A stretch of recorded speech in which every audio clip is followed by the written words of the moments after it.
Rube, how was your weekend? It was a good weekend. Watched a lot of football. Yeah, so did I. It was a pretty good weekend of football, just to sit back, relax, not have to work. Well, we did work. We worked. Well. We did work, but yeah, I mean, just gosh, that Ravens Bills game was insane. It was And just then Monday insane. night's game was great. It was fun. Yeah, I'm sitting there thinking, J.J. McCarthy is like one incompletion away from Carson Wentz coming in this game. And Yeah, that pick six, I was starting to wonder what Carson was thinking. I'm sure Carson was wondering but he never did come in. J.J. McCarthy got going, and that kid showed me a lot. His first game, he got it together, and they won the game. It was a fun weekend. It was a fun weekend, yeah. Stress-free weekend for Eagles fans as well. Their team got a win, then they got to just watch some football. That's not a bad thing. Can't beat it. Can't beat it. This is the Eagle Eye Podcast, brought to you by Nissan, Reuben Frank, and Dave Zangaro. We have some news to get to that we haven't spoken on yet. The Eagles did trade for a running back. They sent a 5th-round pick and a 6th-round pick in next year's draft to Jacksonville to acquire Tank Bigbsy. So we're going to get into that. We have a bunch of other stuff on offense, defense, a rare special Howie teams. Roseman trade. Yeah, I know, right? The 6th one he's made since the beginning of August. Crazy. It is crazy. What do you make of this trade in particular?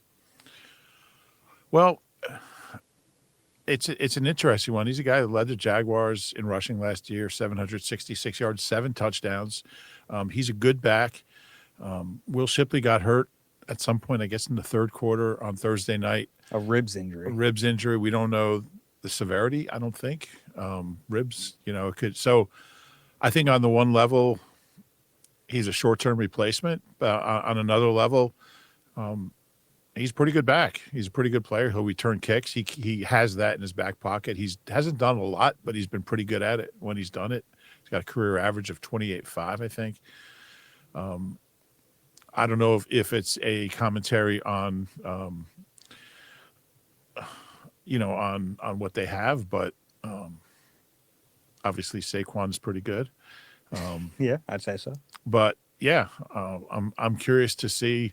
The Jaguars have a couple backs that they're a little higher on, and it's a really fairly low price for not completely insignificant. 2 picks, late round picks. Yeah, and Howie's got so many of these, and he'll have more. And down to 10. He is dwindling down to 10. Projected 10 because some of those are comp picks. Yeah, projected 10. Is it a commentary on A.J. Dillon? Maybe they're not as high on him as we might have thought. I think it really is a lot about the kick returner position. They like him there. I mean, when they announced the trade, they announced him as running back / kick returner. So they're shouting it from the rooftops. Hey, we like this guy in this role. And it is a more important position these days than it was a year ago, 2 years ago, 3 years ago, based on the rule changes and the tweaks to that rule. We saw a lot of returns in week 1. And if the Eagles didn't feel comfortable with the guys they had back there, I do understand adding another player because it's a win on the margins type of acquisition if they're viewing him as a kick returner. Yeah, now I don't know if you make this trade solely for kick returning. I think it's a combination. I'm sure it is. He averaged 4.6 yards a carry last year for a bad team. Played for Doug his rookie year. Always like having those Doug Peterson guys around. There's not many of them. Not many guys here who played for Doug. So interesting move, and we'll see how long it takes them to get acclimated. And I would assume Shipley's out at least Sunday, and I think we might see Tank Bigbsy. His real first name is Carnavarius. Yeah, so you understand the nickname. Yeah. I do like when a nickname just becomes the name. Yeah. I think that's fun. So the nickname is not in like quote marks on Pro Football Reference. That's just his name. It's his name. Yeah. I like when that happens. Why do you like that? I don't know. But when it's a name like Tank, it's pretty cool. Yeah. Bigger running back, 5'11", 215. You understand it. 8 career catches.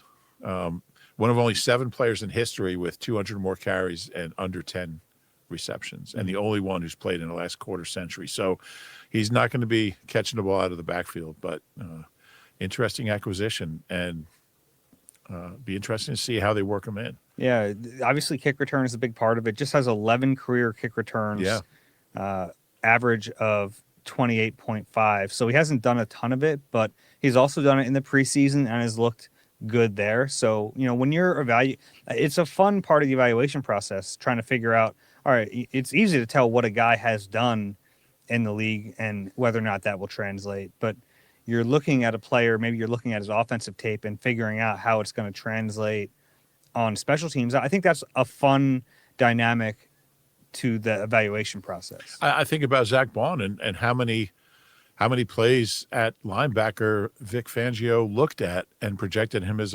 maybe not as an all-pro, but we talked to Michael Clay today, and he's only had 11 kick returns. Like, yeah, but you can tell on those 11 kick returns, he's pretty good at it. So that projection, I think they're pretty good at those things. Mm-hmm.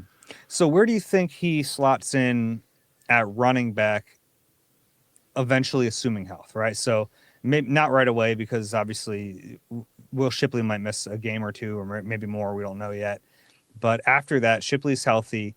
Where does Bigsby kind of slot in? They're so different. Mm-hmm. I mean, Shipley's a receiving back. This guy's not. He's really got more in common with Dylan. Which is why, if you want to read this as for A.J. Dillon, I think that's reasonable. I would guess that I'm guessing they're going to cut him. I mean, we'll see. We'll see what happens. Maybe they'll wait till after Shipley comes back. They do have a back on the practice squad, the kid from Denver, right? Well, and they also brought back Montreal Johnson. They brought back Montreal Johnson, who was here in training camp. That happened yesterday. Yeah. So, I don't know. I don't think he's long for the Eagles. I mean, when it happens, I don't know, but I'd be surprised if it doesn't at this point. It's too many running backs, and they're redundant. It feels like they're redundant. Yes, maybe they want to just get Bigsby caught up to speed, make sure he is what they think he is. Yeah. And if that's the case, then I don't know if you need A.J. Dillon on the roster, because Bigsby has proven himself to be a functional lead back. So you're preparing yourself for a situation where, okay, Saquon's out this game. Do you have someone who can shoulder the load? It would have been probably a combination of Shipley and Dillon. Now it can be a combination of Dillon and Bigsby. Dillon and Bigsby, or Shipley and Bigsby? Did I say Dillon? Shipley and Bigsby. Yeah. Yeah, I would agree. And maybe if he has a good week of practice, we see Dillon inactive this week. Well, they might have him up if Shipley's down. They might have him up if Shipley's down. Yeah, that's fair. I guess when you look at Dillon, I mean, he was a great story. I think you rooted for him in camp just because he didn't play last year. He had the injuries coming back from that. He's a good guy.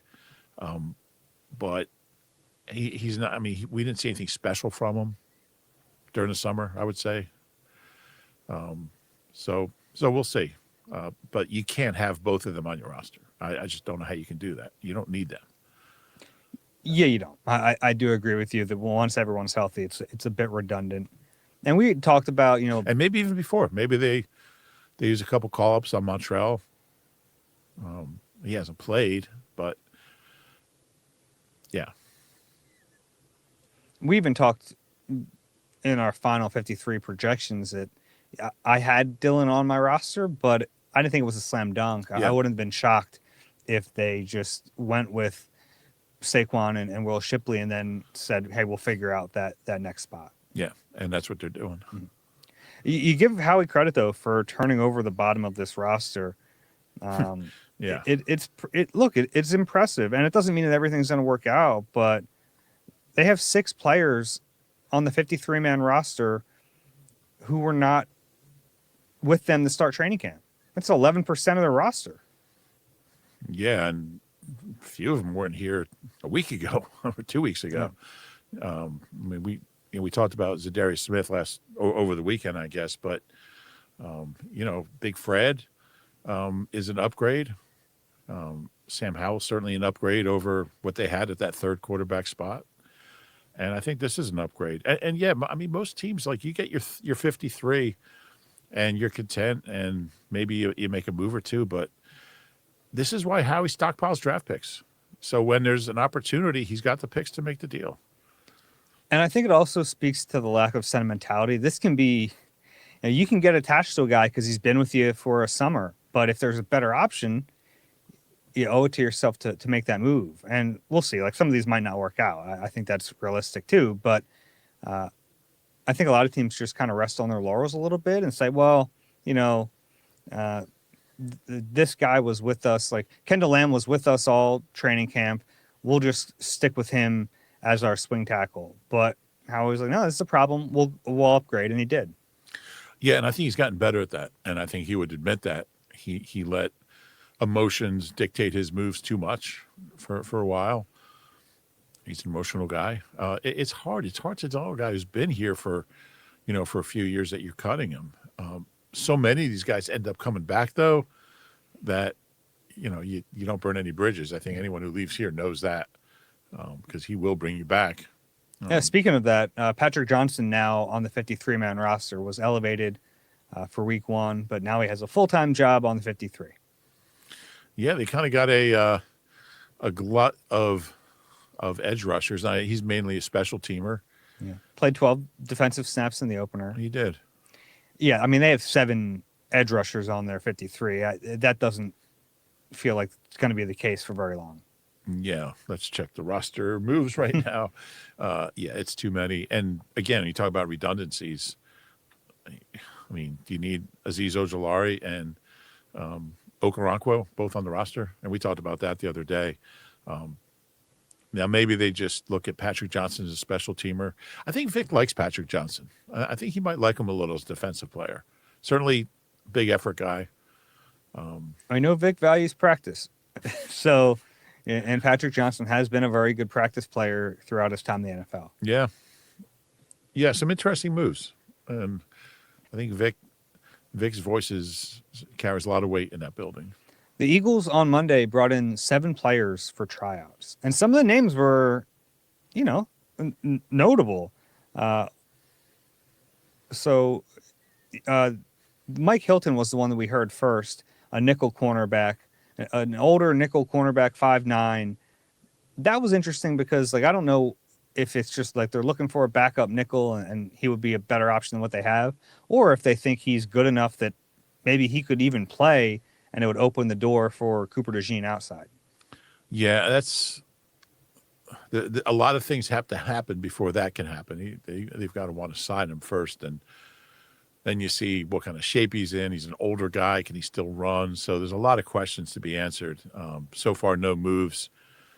A little surprised to see Quez Watkins' name on that list. Yeah, the Eagles brought in our old buddy Quez Watkins for a tryout. He was, as a 6th-round pick, he had a nice career here. A nice year.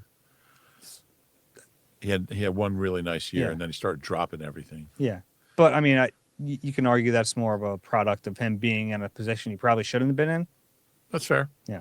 But, I don't know if that would be a move where a lot of fans would not be happy. I got 2 texts I didn't even know he was on the list. Uh-huh.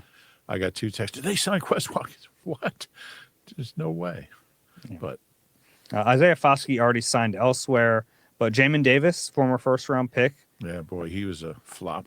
Yeah, has not worked. He had some decent moments early in his career with Washington, but hasn't quite gone well after that. KJ Osborne, who's played in the league a little bit. So they brought in some notable names for tryouts, have not signed any of them as we record this just before 1 p.m. on Tuesday. So if that changes, don't yell at us. Yeah, well, Howie's going to just wait until Howie's somehow he's got a camera posted on one of those there's a bunch of train poles out there for the railroad tracks that go through the Navy Yard. And he's got a camera trained on the ring lights that we use for the pod. And when they go off, he knows the pod's done. And that's when he makes the move. I have it all figured out. Well, I'm wondering if the NFL is using those cameras today to let us know about Jalen Carter right after we finish this pod. That's possible. It's very possible. Yeah. Let's take a break. On the other side, I want to get to what we heard from Vic Fangio, from Kevin Patullo, and from Michael Clay. You deserve a car that thrills you, a car that puts goosebumps on your goosebumps. At Nissan, we've got everything from turbocharged SUVs to 100% electric vehicles that'll make your heart beat faster. Experience the thrill for yourself and shop your local Nissan store and nissanusa.com today. We are back on the Eagle Eye Podcast, brought to you by Nissan, Reuben Frank, and Dave Zangaro. I want to start with defense here. Let's do I feel it. like there are a lot of questions about defense right now, and Vic Fangio was willing to answer all of them, which is a beautiful thing. What did you make of what he had to say about Jalen Carter? And Vic has the ability to say a lot in very few words. He's clearly very, very unhappy with Jalen Carter, and he talked about you're not a leader by saying you're a leader. You're a leader by your actions, and he made it clear the kid's got to grow up, which we know, but he talked about the challenge of replacing him on the fly, which, gosh, can't be easy. I thought he did it beautifully. A couple guys played more snaps than they dreamed of, but he's not happy with Jalen Carter, and I don't blame him.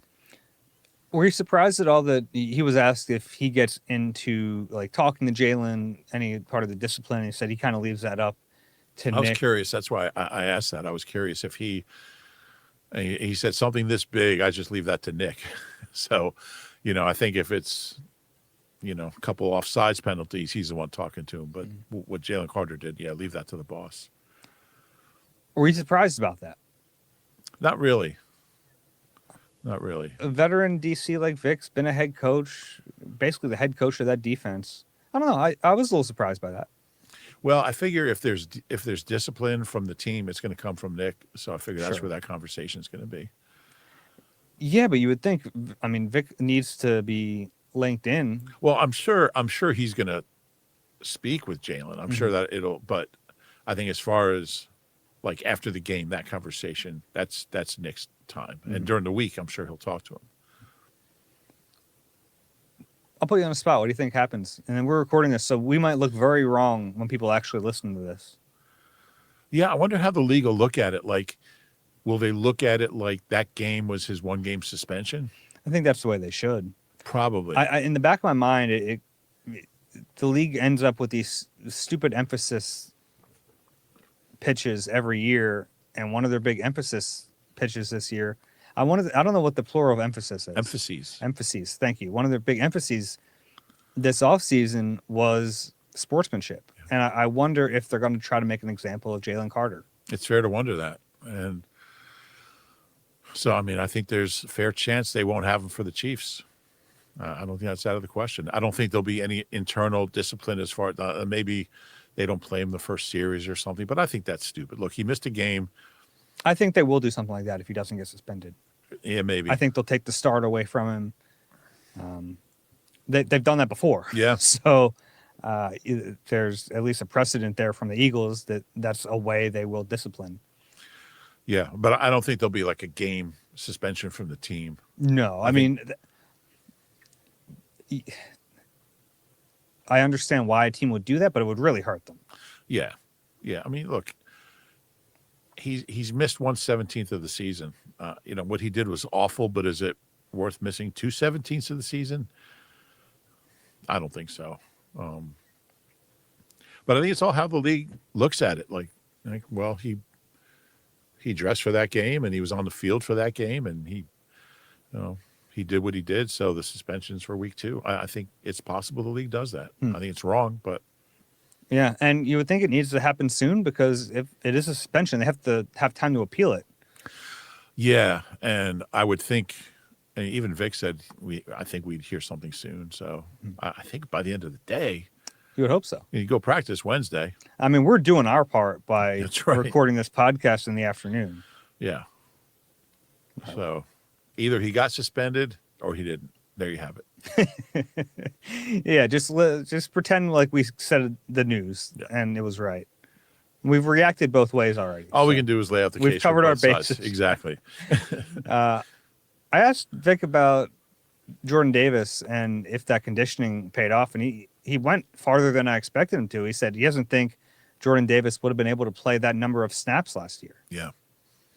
Yeah. and you really saw that conditioning pay off. I mean, it's real, and he played well too. It's He one really thing to did. just be out there, but I Yeah. thought he played well. I did too. What was his final snap count? What did he play? I have that somewhere here, but he played in the 40s. What was his final snap count? You have that? I'm sorry, I should know that. I'm putting you on the spot now. I'll get it here. It was 53, It's 53. So 87%, they only played what? They played 60? 61. Yeah, 61. So he played a lot. And he was still, I mean, I thought the defense played really well in the second half, and he was a big part of that. I'd like to see him finish at the quarterback, but Yeah. Dak is a tough quarterback to bring down. Yeah, they had a few of those near sacks, those mamulas, we like to call them. Mamula's pretty good. Yeah. He had 2.5 mamulas. Can you have half a mamula? Yeah. But yeah, I mean, it was such a big topic of the offseason, and it really, in the first game, it really kind of showed up. He's come a long way. Yeah, I think it's very encouraging. I'm not ready to say he's going to be an excellent player this year, but as far as a week one game and seeing what you needed to see from him to think that it could be real, I think that qualified. Yeah. He's a weird player because, like, he's just not going to make a lot of splash plays, but he's just a solid guy. And maybe he'll make a few. Yeah, I mean, he almost had a sack. He had that batted pass. That's a nice one. So he made an impact in that game. Byron Young, 22 snaps. Did some good things. Obviously, he was in on that. Vic's funny. He's like, who got credit for that forced fumble? So, well, Jihad actually got credit for it. I still can't tell who exactly, I really think it was Byron Young. And he said if it was a sack, they would have split it, which is true. He's you right. can't split a forced fumble, No, though. you can't. But I think you might be right. Yeah, but it's a good point because I don't know if I think Young might have like hit the football, but Campbell's hit on the player Right. thing helped jostle it free as well. Yeah. Either way, it was, I mean, two guys playing their first game for the Eagles, one playing his first NFL game, the other playing his maybe seventh, and very few career defensive snaps. So, and it wasn't all great for Byron Young, but he didn't show up for work thinking he was going to play 22 snaps. Yeah, and he handled it well. What do you make of Vic's comments about Adoree Jackson? He was asked if Jackson will be the starter in week 2, and he said, like, does he expect Jackson to be the starter in week 2? And he said, yeah, for right now, yeah. Yeah, it wasn't exactly a ringing endorsement. And he was asked about his play, and he kind of made a few excuses. But as He also said his technique needs to be better. yeah, Yeah, I mean, clearly. I'd make the switch. And I asked him about Bennett. He played 7 snaps, I think. I hope, because he asked me how many snaps he played. I said 7. It was 7. Put me on the spot. I think I would too. But he also said a couple weeks ago he's not going to be on a short leash.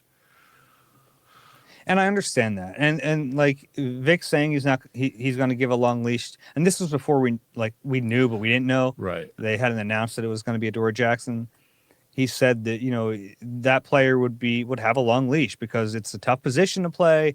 And you don't expect, his words, you don't expect a cornerback to pitch a shutout. And all that is true. And that's like a wise old defensive coordinator. But what are I look at it like, what are the chances Adoree Jackson is your starting cornerback in week 14? 4%. Like I'm almost at the point now, just do it now and find out if Bennett's the answer. Because if not, then you have time to figure out other avenues. Yeah, no, it's true. I mean, I think Bennett might be a grass is always greener type of guy. Yeah, but find out. It's just a matter of when. And the Chiefs don't really have, they don't have a CD Lamb. I don't even know who's at receiver for them. They have Hollywood Brown and not much else. If Xavier Worthy's not playing. Smith-Schuster's there now, I believe. He's back there, yeah. Yeah. I think so. Yeah, obviously, they don't have the weapons that the Cowboys have.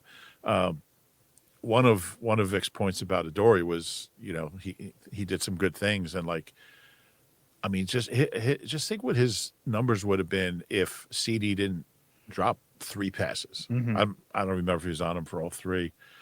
Juju Smith-Schuster hasn't had 300 yards in a season since 2022, his first time with the Chiefs. He had a 1,400-yard season with the Steelers in 2018. Caught 111 passes. I don't know if he has that many since then. Anyway, he's not the player, obviously he used to be. So I think that might be part of Vic's thinking. Maybe let Adoree' try to work himself out against a lesser group of skill guys. Yeah, maybe. I understand why he would play him again. I just don't think he should.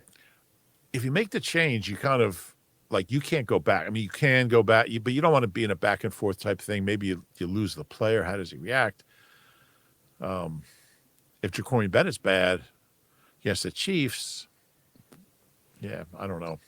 Come on down, Keely Ringo. Come on down, Mac McWilliams. Yeah, I mean, you could get into that.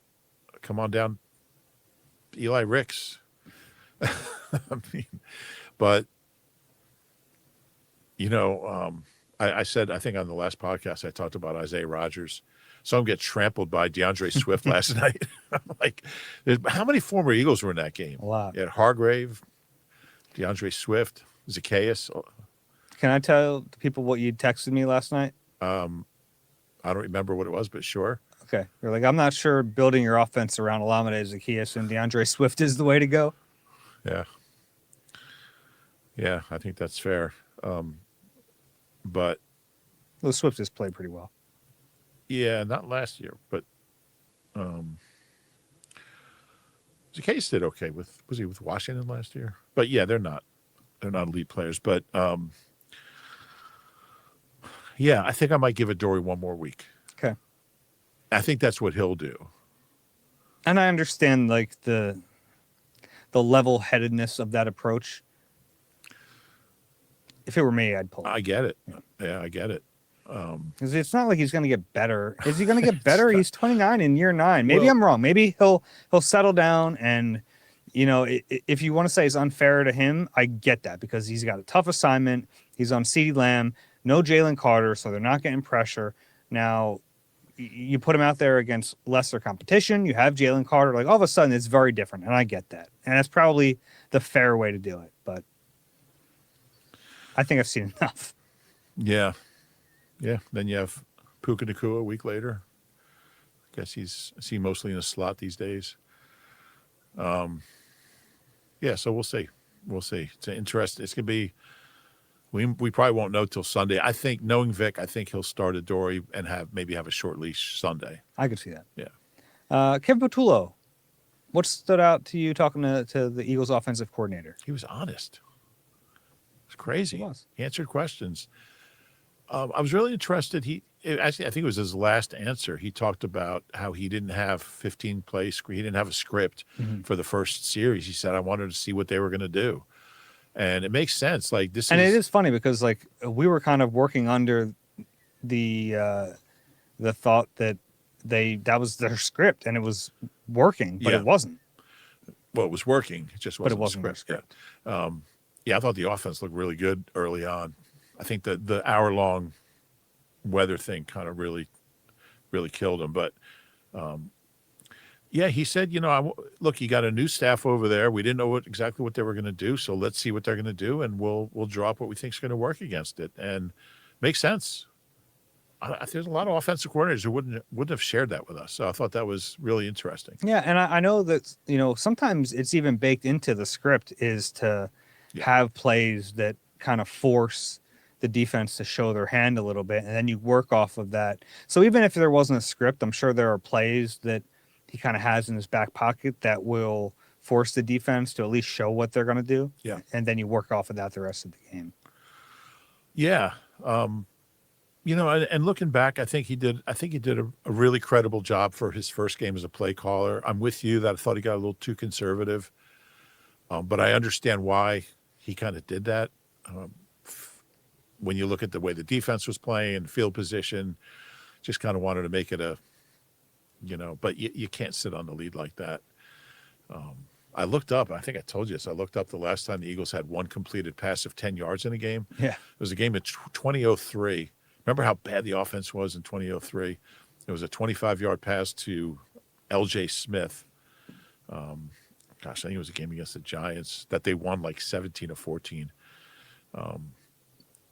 What I asked Kevin was like, do you have to force things when you're not getting anything down the field, or are you okay just kind of running the offense? And if that's what happens, that's what happens. And he kind of said, look, we got to get the ball to AJ. We know that. But then he didn't go very strong on that, by the way. No, he said that, but then he said, but yeah, we don't want to force anything. And so I think that's what his answer is. I was a little surprised when he was asked about AJ Brown targets specifically, because he kind of went through like the flow of the game. We're not going to force it. And he was asked to follow up, like, yeah, but are there ways to manufacture some touches for Brown? He said, yeah, if you get in the right down and distance where you can call one of those up, you do it, but otherwise we're not going to force it. Yeah. I don't know if that's the best side. Like, if there's one player who's worth forcing the football to, he's that player. Yeah, I also think there's a time to be aggressive and a time not to. And this didn't seem like the kind of game to really do that. But I don't even know if that's aggressiveness. Like, getting AJ Brown on a slant isn't an aggressive play call. But it's a way to get the football to him and make sure that he's involved in the offense.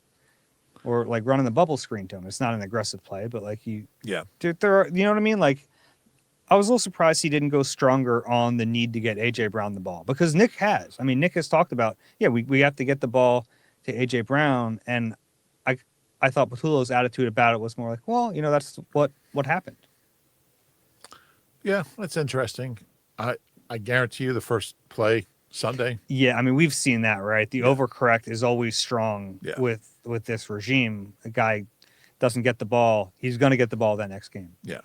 If you're a bettor who likes those those props, like first touch or first whatever it is, like could be to Devontae too. Could be, because he only had 3 targets. Yeah. Yeah. So, what else from Kevin?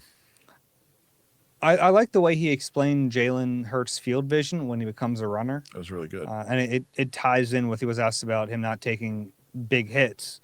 And it all works together. First, him escaping the pocket, getting in the space, but then also having the wherewithal to know where defenders are and not get crushed in the open field. Yeah, he talked about and it's something we've seen, just his field vision, just his sense of where tacklers are coming from and angles, and he doesn't take big hits. Rarely takes big hits. It's going to happen, but he's just really clever in the open field. And I think did he say he's the best at understanding where the hits are coming from, where the defenders are coming from than anyone he's been around. And I mean, Nick said that Jalen's always been good at that, and he has, but I kind of agree with your premise. I think he's gotten better at it. And I don't think he's gotten better at avoiding hits. Oh, no. I think he's gotten better in the decision-making process of when to flee and when not to. When to out of the pocket, you mean? Yeah. So the decision to run or not. Yeah.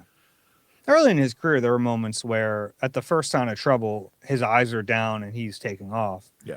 And that's really improved. Like, now he's willing to buy time, but it seems like whenever he does escape, it's always the right call. And Kevin brought up, there are some times where like, maybe there's a guy open, but we'll take the first down. Yeah. One thing I'd like to see Jaylen do more of is tuck it and start running, but before he crosses the line. So as soon as he does that, guys are going to come up to try to make a play on him.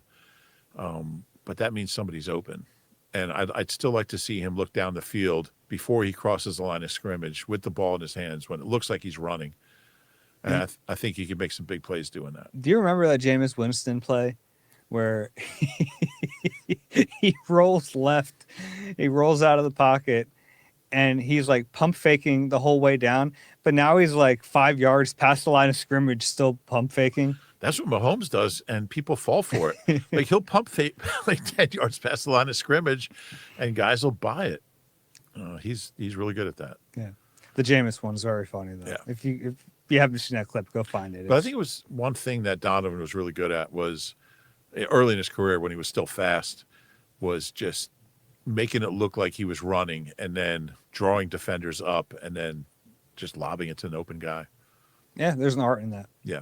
The only other thing I had from Kevin Patullo today, he was asked about the fullback package, like the Ben Van Sumeren package of plays.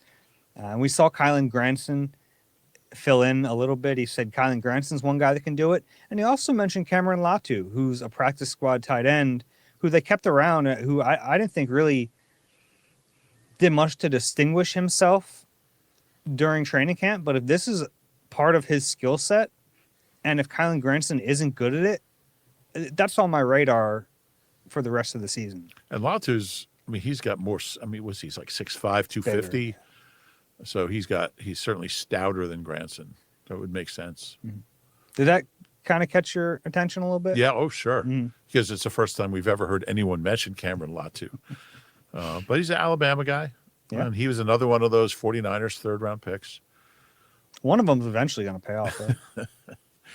Yeah, well, yeah. Maybe it'll be him. How about Michael Clay? Talk to him a little bit about kick returns, Tank Bigsby. Anything really stand out? No, I mean, you know what stood out is, and I wrote about Michael Clay and special teams today. If you saw the video, those post-game videos of Nick in the locker room are always fun to watch, and Jaylen. Nick went nuts about Michael Clay post-game on Thursday night, and he was asked about that. He got a little emotional, I thought, kind of just talking about how much, what did he say, Nick's been like the most important person in my life or something. And It was a lot to him. Yeah. Hired him as a first-time coordinator, stuck with him through some rough moments. Very rough moments. I know at least one writer called for his firing, who's now ashamed of writing that, but because he's really developed into a good coach, and the guys love him. I mean, the guys love him. So he was asked about that and what it meant to him, and that was a cool moment. He just talked about how much he owes to Nick. But yeah, I mean, you know, he was asked about, you know, Jake's big kick, and I was impressed with Jake's kickoffs. I mean, he talked about. So that was one of my favorite parts of this presser, is the strategy from Jake, like mixing up his kicks. Yeah, mixing up his kicks, and because Turpin is just, I mean, he's as good as anyone who's ever played the game. It was actually his third lowest kick return average of his career, and his lowest with more than 2 returns. And he ended up at 20.2 or 20.4.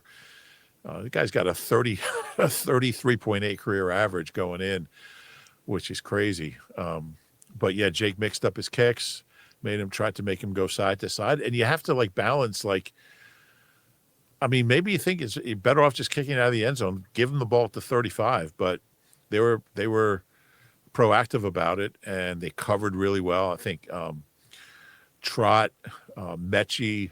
He gave a big shout out to Josh Uche. Sidney Brown had a couple nice plays on Turpin, so they kept it bottled up, because when he turns that corner, you know, he's just so fast and powerful. Surprised Sidney Brown didn't kill anybody on Thursday night, by the way. He kind of got demoted. He's only playing in the base package. Yeah. It's already a chippy game. He's playing the Cowboys. Like, that was like a perfect storm for Sidney to just lose. He's a personal foul waiting to happen. Yeah. His brother scored a touchdown. Bengals. But yeah, I thought they were.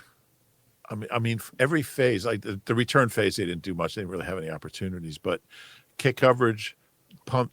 Braden Mann's 2 punts at the end in the last 8 minutes of the game were both not only inside the 20 but unreturnable. That was huge, because you're up 4 and you're kind of sitting on the lead. You're kind of playing this game of like, let's just punt it deep and play defense, and it paid off. Braden Mann is, and I think I asked Michael about Braden Mann. He said he's like one of the hardest workers he's ever been around. If there's something he needs to work on, he'll work after practice for 40 minutes on it. So yeah, Braden Mann he's really good. He's really, really good. So it's a good day for special teams. Coverage, field goal, punting. Yeah, and in a tight game, it can be the reason you win or lose. Yeah. All right, that's all we have there. You want to take a break? Yeah. Let's take a break, and then when we come back, we will finish up with some questions. Oh, I like questions.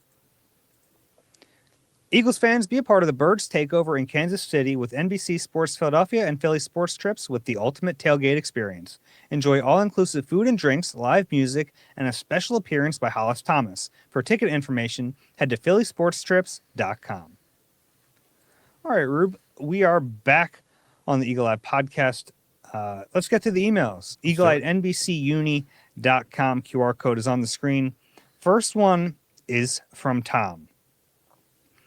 And Tom was the guy who asked you about the album. Oh, okay. So he has a football question. We'll do that first, and then I will get to the music portion of Okay. this. I was wondering why they haven't paid Reed Blankenship yet. I can't see how that would cause any locker room issues based on how much his teammates like him.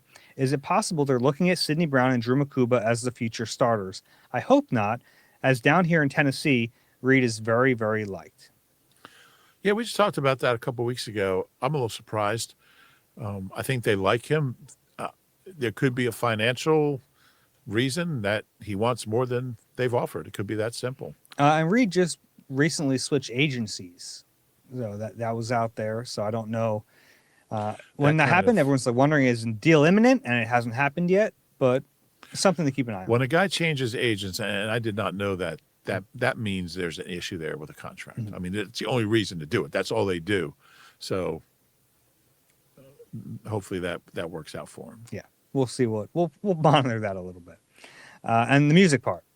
Thanks, Rube, for throwing out Michael Quattro and the Gods. It wasn't what I was looking for. In parentheses, one of the songs was about Loki, a Norse god, but I enjoyed listening. During my college years in New Mexico, I had a lot of fun, and maybe my mind is playing tricks on me, but I haven't given up the search. Keep working at it. Yeah. I'll work on it too. We had people wondering if you had gotten that, but still a valiant effort there. From Billy. Hi, Dave and Rube. Hope Rube enjoyed that mini vacation to Greece. Seeing how poorly it went with Jackson/Bennett at corner against Dallas, how did the Eagles not at least give Ringo a shot out there soon? Perhaps something happened behind the scenes or off the record with Ringo, and the team doesn't see him fit enough to be opposite Mitchell, but it was a glaring liability in defense on Thursday night. What do you guys think? Yeah, I don't think there's any issues there. I think they like him. He just had a really bad training camp. Yeah. And Vic cares about practice, and he didn't practice well. Yeah. He didn't take that job. Yeah. They didn't want Adoree Jackson to be the starter. They wanted Keely Ringo to be the starter. But he was bad enough that they went out and traded for Jacorian Bennett. Yeah, and I don't think Jacorian Bennett was bad. There was a DPI that it was kind of a borderline call. And then he had that nice play on 87 after like a 5-yard gain. Yeah. Got him down quick, which is a big body to take down. Was that down. Ferguson? Yeah. Yeah, so I don't think he played poorly. I think 7 snaps isn't a whole lot. I think I asked Vic that, and he said it's not enough snaps to really make any conclusions. But, I mean, Ringo wouldn't be here if they didn't like him. He's a good special teamer. He's a backup cornerback. So, do you think there's a chance he eventually gets in the mix? Oh yeah, I think there's a chance anybody gets in the mix. Okay. I mean, I think there's a chance Nnamdi gets in the mix the way things are going. I see, DRC out there. Was that the way? So you went Nnamdi and DRC. I was wondering if you'd go Bradley Fletcher, Byron Maxwell. This team went through so many cornerbacks there for a while. There's always the sconces. Kerry Williams, yeah. Kerry Williams actually played well when he was here. Next one from Joe. Whether post-Zach Bond era or not, with Cooper DeJean learning all the secondary positions, do you think it could ever make sense for him to wear the green dot? I mean, mentally he could handle it. I don't know if he has the projection in his voice. Like, you got to be, I'm sure he could figure it out. Reed has needed it in some quick moments, so it's not unheard of for like a safety. Now, cornerback is, for Cooper, he's got enough on his plate. If he continues in the role he has in now, I don't see him ever getting it unless he becomes a full-time safety, And even then, it's not likely. You want a linebacker because he can communicate with the line and with the secondary. He's in the middle. You can go safety. It'll never be DeJean if he's the nickel and an outside cornerback. Like that's too much. Right. And especially, he could do it. And if you become a full-time outside cornerback, spatially, you're not. Yeah. You're not near enough. You have to communicate with the other 10 guys, and you can't do that if you're playing outside corner. From Joseph, Dave and Rube, the Eagles have a handful of weaknesses that have been well documented on this pod. If these weaknesses are exposed in the first few games, I imagine Howie would look to make mid-season trades. Who would make the most sense on the current roster to be a trade candidate based on position, depth, contract, and league value? He has some suggestions here. Jeremiah Trotter, Sidney Brown, Byron Young. Not sure those guys have a ton of value. I'm not sure what they're going to bring you. I mean, Howie's always going to be looking for trades. In the last 6 weeks, 6 trades. And they still have 10 projected picks, so it's not like you don't need to necessarily dip into your 53.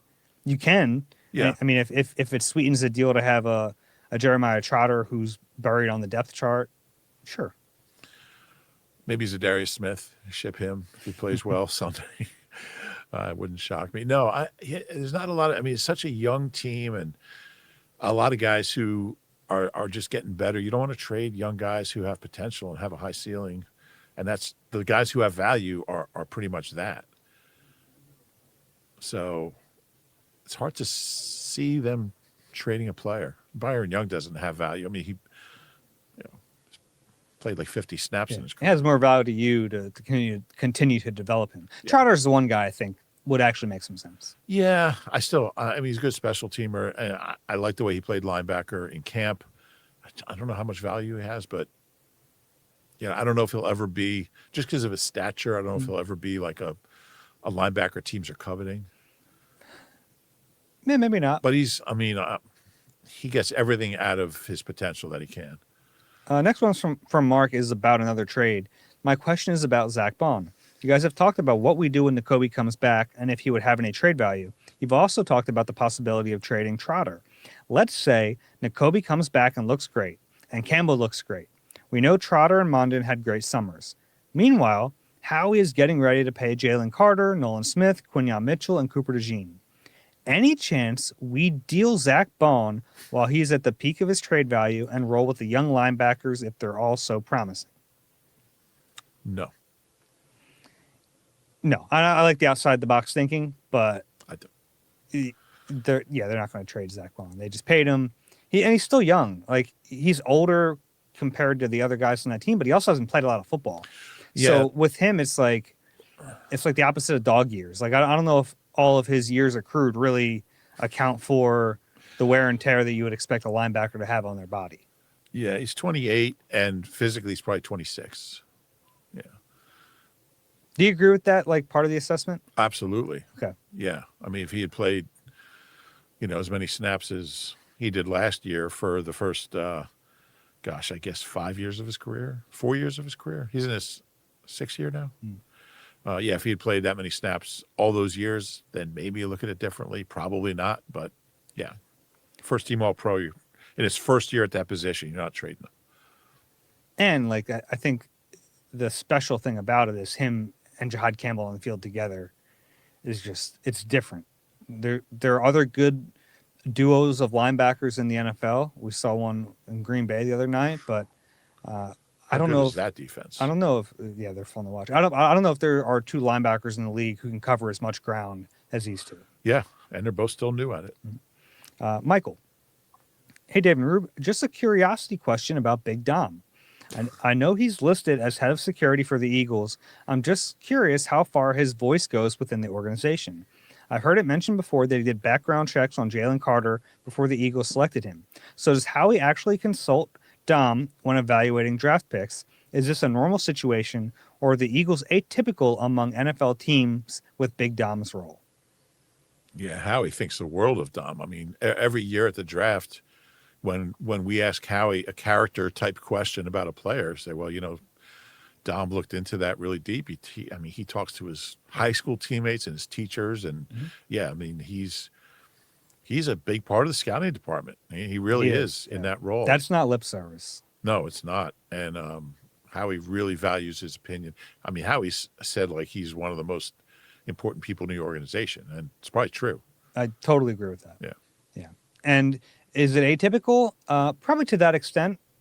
Yeah. I mean, but every team has their version of like the top security guy who knows where all the bodies are buried and does a good job of not letting that out to the public and is kind of like the go-to guy. Every team has their version of that in some ways, but it seems pretty obvious Dom's really good at what he does.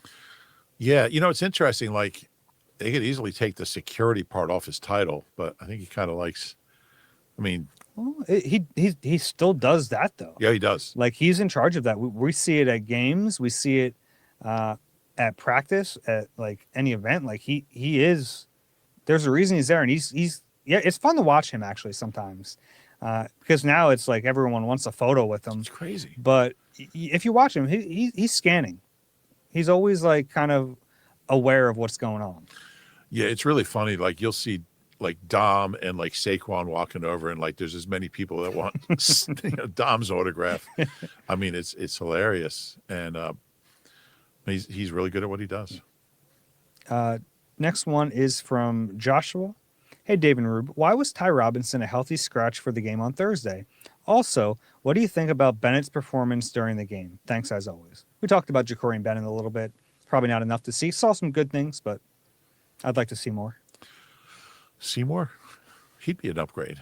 Just bring Seymour in. It's my favorite, like, old Simpsons references. You watch The Simpsons? Oh, a little bit. Bart would call Mose and ask for Seymour Butts. Yeah. One of my favorites. My favorite Simpsons scene is when there's like a lottery, like a $1 billion lottery drawing is about to happen. And it's like the biggest lottery in history. And everybody's like they show everybody like just sitting there with their ticket and, you know, staring at their TV or their computer. And then it pans over to the police station and you see this cop sitting at his desk, staring at his ticket, and the phone rings and he answers it. And he goes, hello? And I says, no, lady, you got the wrong number. This is 912. That's good. Yeah, it was funny. Anyway. Ty Robinson, healthy scratch. Yeah. I'm surprised. I mean, they did keep, they could have used him, but they didn't know Jalen Carter was going to get tossed before a play. He's behind Byron Young and Gabe Hall. Yeah. I would think eventually he'll play this year. I would think so. It's just a numbers thing. There just wasn't a spot on the active roster for him. Game day roster. They weren't going to keep all of those guys up. Yeah. There's no reason to have six. Well, I guess the reason to have six up is because your best player gets tossed before. Yeah, so Jaylen should have the courtesy to let everyone know. I'm going to spit on deck. Yeah. Keep Ty Robinson up there. Well, if he doesn't play, Sunday, you could see Ty Robinson. You might see him anyway. I think we'll see him soon. Yeah, I think so. And we've talked about Ty. He's 24-year-old rookie, pretty ready. Yeah. You would think. Saw some decent things from him in training camp. Yeah. They probably just trust the veterans a little bit more right now. And veterans, a loose term for those guys. 25-year-old undrafted guys playing their first game. Or seventh. Who's undrafted? Oh, Gabe? Gabe Hall. Oh, yeah. Next one from Bo. Hey, Reuben, Dave. Scary game, but a win is a win. 2 questions. Number 1, Dave, did you make sure to seek shelter during the storm due to your apparent history with lightning? I was inside already, but it did come up in the press box a little bit, which is always going to happen whenever there's weather.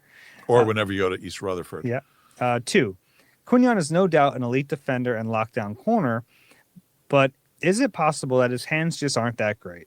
He had 2 great picks in the playoffs last year, but more often than not, it feels like we see interceptions he should have but couldn't secure. Not a knock on his game at all. Just curious of your thoughts. We see him catch the ball okay in practice.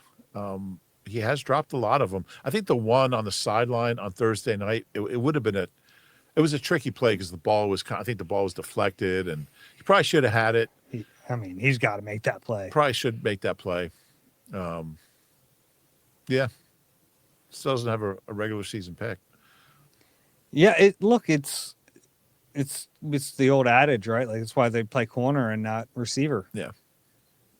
You'd like to see him secure a few of those. Yeah. And he's worked at it. It's not for like lack of trying. We know how hard he's like put the time in the offseason. Some guys just don't have great hands. Yeah. I think he'll get them. He'll get a few. He'll get a few. Joe, and then we'll end with Joe. What an exhausting win. When the game ends as late as this one, are you two doing the pod at 2 a.m.? Yeah. What time do we start that post game? We were off the air at 1:35. Okay, so Post-game probably show. like 2-ish. Probably around 2. Yeah. Yeah. A little before, maybe it was like quarter of. I know what time I shut my computer that night. Yeah. So yeah, I got up really early the next morning to work. Well, Dave and I have different philosophies about that. Like I'll go get as much sleep as I can, which that night was 3 hours. So I was up at like 6:15, 6:30 to start working. And we have this thing Slack, this like online. I think people know Slack. People know Slack. Yeah. And I saw that you had posted a story at 5:26. So you had just been on Slack like an hour, 45 minutes before I got up. Yeah. So you were up. See, did you work here? Did you drive home? I drove home because I was in a suit. So I drove home, put some sweats on. See, once I do that, if the sweats go on, I'm out. No, so my problem is, and I understand your philosophy of like getting some sleep and then working, but for me, my mind won't shut down because I know there's work to do, and like, you know, I'm on my drive home like writing a lead in my head, or I'm like figuring out where a quote goes. So when I get home, I want to do it. I feel like I have to do it. Yeah. So the way my mind works, it doesn't matter when I do it because it's a mess up there. But one thing I like to do before I do get some sleep is like I'll set up my stories, like maybe write the lead, Sure, and get the quotes in place, and then just get to sleep. Yeah. make your life a little easier. Yeah. Help future you out. In this case, I drove to Ardmore, went to a little coffee shop, and worked there. We did have a football question from Joe. Basically, here's the question. One concern was the wildly predictable play calling on the last few drives. Yeah. Like several games last year, the offense forced the D to save them time and time again in the fourth. Why are the Eagles so conservative in these situations, and what do you think they should be doing to put these games away late? Yeah, it's a fair question. And I think what Kevin Petullo was thinking was, we're not going to take any risks here. We're going to punt it deep. We like the way our defense is playing. We're going to play the field position game. And we don't think that can beat us at this point. The defense seemed like it had figured things out. Both offenses, after that delay, like you mentioned, just were out of sorts. Yeah. Saquon had 6 carries after the delay for no yards. He was actually having a good day. He was 12 for 61 before the He had some of the most spectacular 5-yard gains you'll ever see. Yeah, and the touchdown was really nice. He had a great catch. He's a weird receiver. Like, he'll drop the easy ones and then make some circus catches. That one-handed catch was unbelievable. Yeah. So I get what they were doing, but yeah, I do think they were too conservative even within that. Yeah, I agree with that. I thought they just hurtled a little bit too much. Yeah. All right, thanks for those questions. eagleeye@nbcuni.com. If you enjoyed the Eagle Eye podcast, please do us a favor, rate and subscribe wherever you get your pods. If you're watching on YouTube, click the like button and subscribe there as well. We barely talked about the Chiefs today. There's a Super Bowl rematch coming up on Sunday, but we'll get into that on the next pod. Yeah, we'll have your matchups on Thursday, and we'll talk some Eagles-Chiefs. All right, any final words? Those were my final words. Oh, lovely. For Reuben Frank, I'm Dave Zangaro. This has been Eagle Eye, like when I talk. presented by Nissan. We'll talk to you soon.